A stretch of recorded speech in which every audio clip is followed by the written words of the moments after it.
Hello everyone, स्वागत है आप सभी का हमारे यूट्यूब चैनल पर। आज हमारा जो टॉपिक है, रनिंग टॉपिक चल रहा था हमारा वेव मोशन। और वेव मोशन में हमारा जो सबसे महत्वपूर्ण जो टॉपिक है, अब हम उस पर अध्ययन करेंगे आज, डॉपलर इफ़ेक्ट।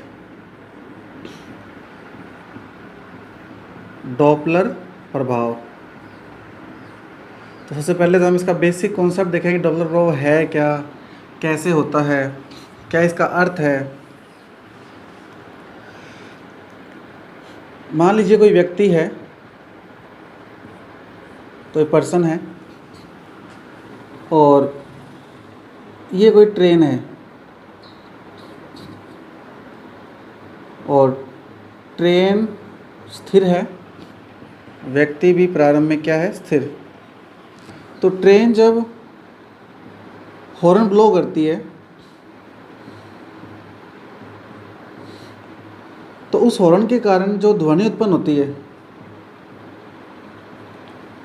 जब ट्रेन हॉर्न देती है, हॉर्न ब्लो कर रही है, तो उस ट्रेन के हॉर्न के कारण जो ध्वनि उत्पन्न हो रही है, उस ध्वनि की कुछ फ्रीक्वेंसी होती है, कुछ आवृत्ति होती है।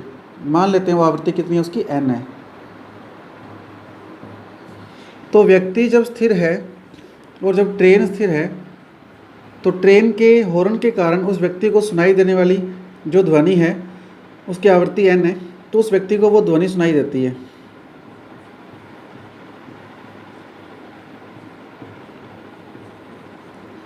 अब क्या हो सकता है, पहली कंडीशन ये हो सकती है कि ट्रेन जो है, व्यक्ति तो अभी भी स्थिर है, जो पर्सन है वो अभी भी क्या है, स्थिर है।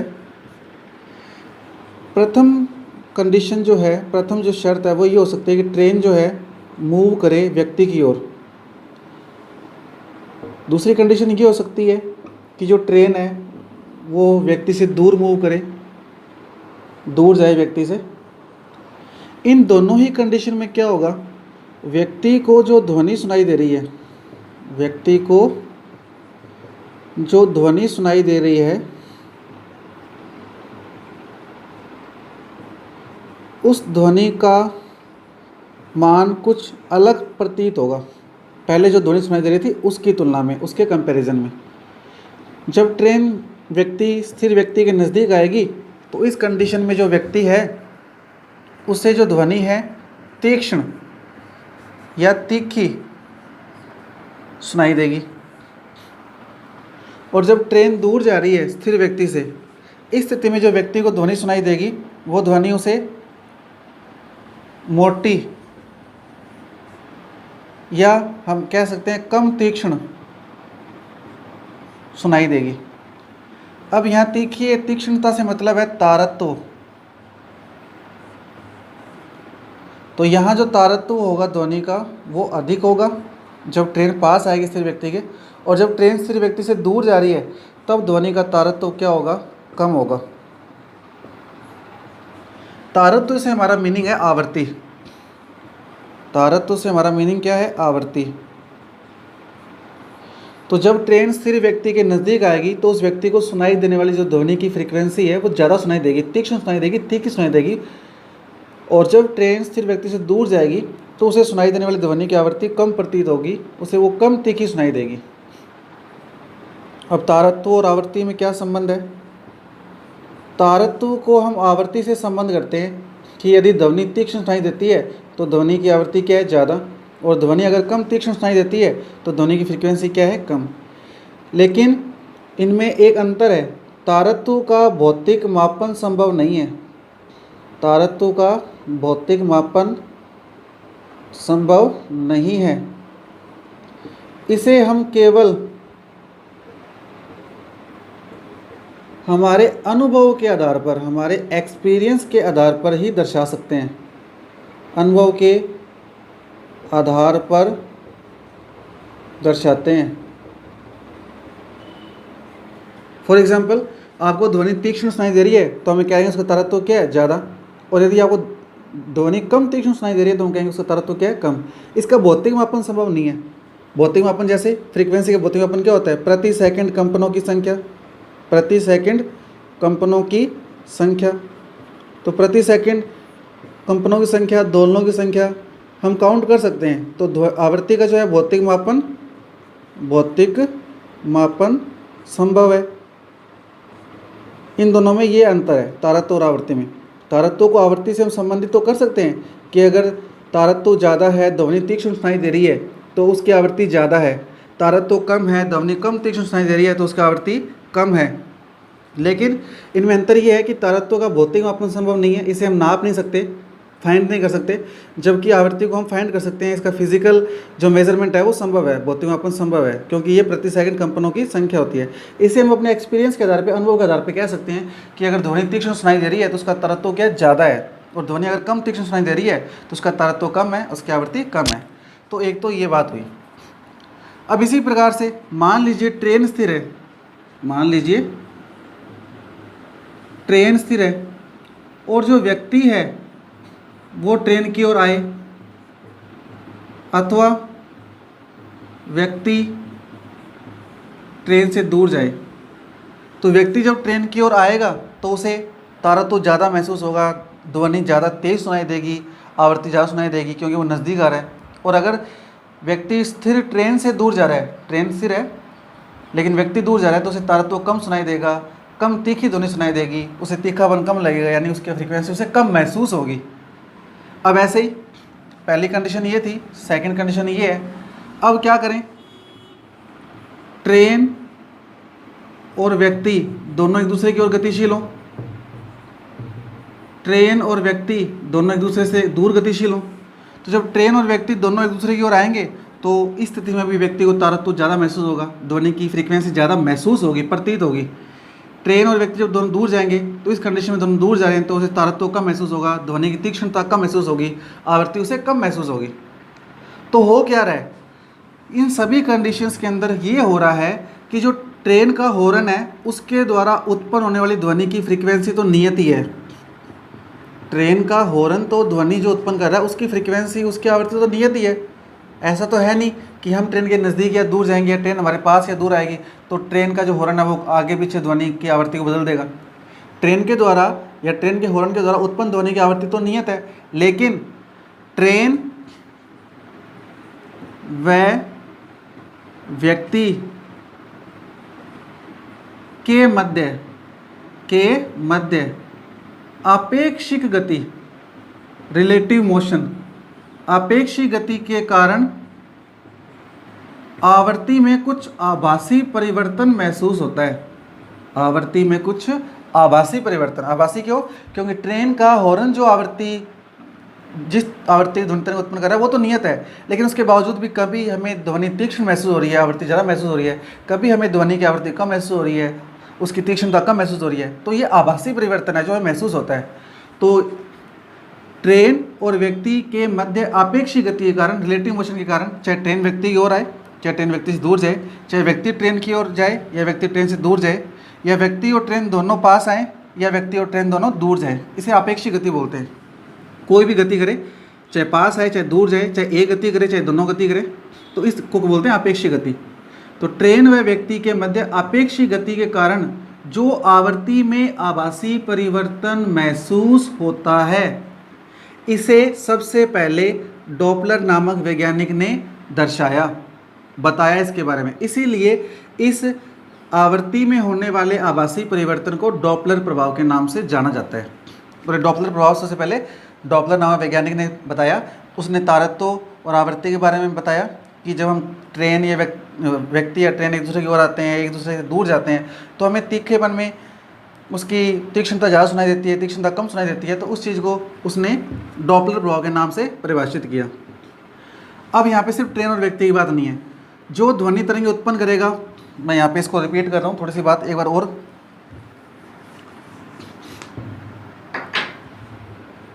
इसमें एक तो होगा स्रोत, सोर्स, और एक होगा इसमें श्रोता,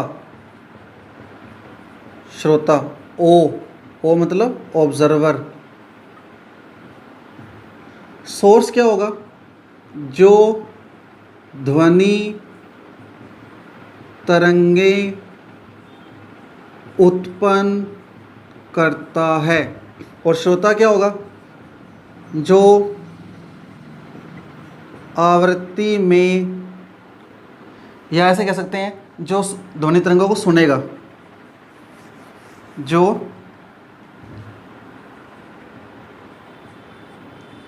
ध्वनि तरंगे सुनेगा, हम ऐसे भी कह सकते हैं जिसे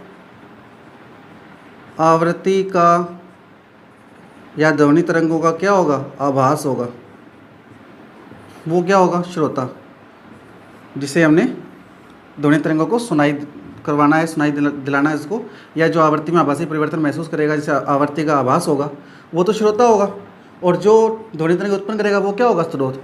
तो डॉपलर प्रभाव की परिभाषा क्या बनी, यहाँ से परिभाषा मैं यहाँ पर लेटर में लिख देता हूँ।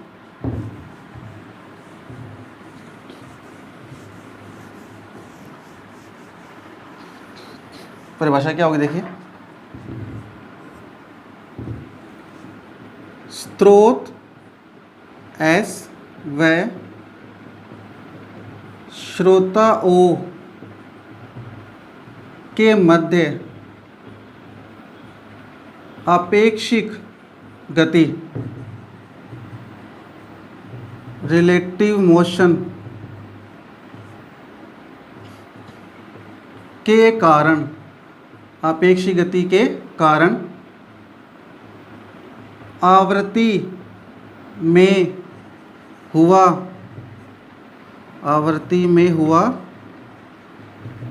आभासी परिवर्तन, क्योंकि हमें महसूस हो रहा है, रियल में तो जो स्रोत है उतनी ही आवृत्ति ध्वनि तरंग उत्पन्न कर रहा है जो उसकी फ्रीक्वेंसी फिक्स है, लेकिन हमें महसूस होता है परिवर्तन कम या ज़्यादा। अब आवृत्ति में हुआ आभासी परिवर्तन ही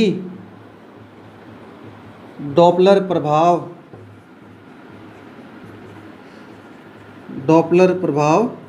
कहलाता है। तो ये डॉपलर प्रभाव की क्या हुई, डेफिनेशन। और जो डॉपलर प्रभाव है, ये डॉपलर प्रभाव तरंगों का अभिलाक्षणिक गुण है, तरंगों का अभिलाक्षणिक करैक्टरिस्टिक प्रॉपर्टी है।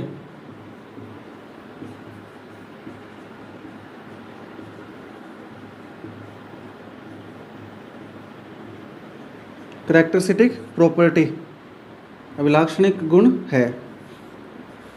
तरंगे निश्चित ये गुण दिखाएंगी। कौन कौन से तरंगे, ध्वनि तरंगे और विद्युत चुंबकीय तरंगे। अब ध्वनि तरंगों की प्रकृति कैसी होती है, अनुदैर्ध्य, और विद्युत चुंबकीय तरंगों की प्रकृति कैसी होती है, अनुप्रस्थ। ध्वनि तरंगे होती है लॉन्गिट्यूडिनल वेव और विद्युत चुंबकीय तरंगे होती है ट्रांसवर्स वेव। तो विद्युत चुंबकीय तरंगे या ध्वनि तरंगे डॉपलर प्रभाव दर्शाती है। विद्युत चुंबकीय तरंगों को हम साधारण शब्दों में प्रकाश तरंगे कह सकते हैं। वैसे प्रकाश तरंगों में दृश्य प्रकाश का नाम आएगा, लेकिन क्योंकि नॉर्मल आम बोलचाल में हम इसे प्रकाश तरंगे भी कह देते हैं। तो विद्युत चुंबकीय तरंगे प्रकाश तरंगे अनुप्रस्थ प्रकृति की है और ध्वनि तरंगे अनुदैर्ध्य प्रकृति है, और दोनों ही डॉपलर प्रभाव दर्शाती है। सबसे पहले जो हमें डॉपलर प्रभाव को स्टडी करनी है वो है ध्वनि तरंगों पे। ये इसकी स्टडी हम बाद में करेंगे। पहला जो हमारा टॉपिक है ध्वनि तरंगों पर डॉपलर प्रभाव का अध्ययन करना। तो उम्मीद है कि डॉपलर प्रभाव क्या होता है वो आपको समझ आया होगा। और सबसे बड़ी जो इसमें बात थी, आवृत्ति और तारत्व में अंतर। तारत्व से मतलब है तीखापन, तीक्ष्णता, तीखापन या तीक्ष्णता। यदि तीखापन या तीक्ष्णता ज़्यादा है तो फ्रीक्वेंसी ज़्यादा होगी। यदि तीखापन या तीक्ष्णता कम है तो उसका तारत्व कम होगा, अर्थात उसकी फ्रीक्वेंसी क्या होगी, कम होगी। फॉर एग्जांपल, जो महिलाएं होती है या जो छोटे बच्चे होते हैं, उनकी ध्वनि हमें तीक्ष्ण सुनाई देती है, तीखी सुनाई देती है। तो इसका मतलब उनकी फ्रीक्वेंसी ज़्यादा है, उनका तारत्व ज़्यादा है, उनकी आवृत्ति ज़्यादा है। और जो पुरुष होते हैं उनकी ध्वनि में मोटापन होता है, भारी होती है आवाज़, तो उनका तीखापन कम है, उनका तारत्व कम है, उनकी फ्रीक्वेंसी कम है। तो महिलाएं, छोटे बच्चों की जो ध्वनि हमें तीखी सुनाई देती है, उसका तारत्व ज़्यादा है, उसकी तीक्ष्णता ज़्यादा है, उसकी फ्रीक्वेंसी ज़्यादा है। और जो पुरुष होते हैं उनकी आवाज़ भारी होती है, मोटी होती है, उनका तारत्व कम है, उनकी तीक्ष्णता कम है और उसकी आवृत्ति कम है।